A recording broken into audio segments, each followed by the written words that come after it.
国民党在选举结束后呢，党主席朱立伦也进行了一连串的党务组织改造的事情哦。那他们特别把这个同复兴党部啊整并到这个组发会底下的单位，这个整并呢也引发了不少争议。有些人会认为呢，是否把这个黄复兴党部选举完之后就丢一旁呢？对此，朱立伦怎么说？现在听一下，稍早回应。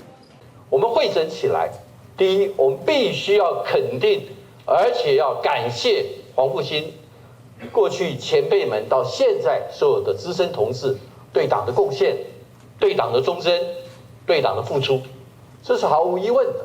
我们叫它数位党部，或者叫它青年数位部，很多年轻人说不如叫它 KNT Studio。朱立伦也说了，因为这个时代的变迁，所以必须要改革来精进。除此之外呢，他也宣示了要把所有的青年事务整并成青年数位部。而这个呢，召委呢也是由这个新科立委葛如君来担任。他认为呢，未来这个青年有什么意见，他都不会拒绝，他会来好好讨论，希望国民党能更向年轻化迈进。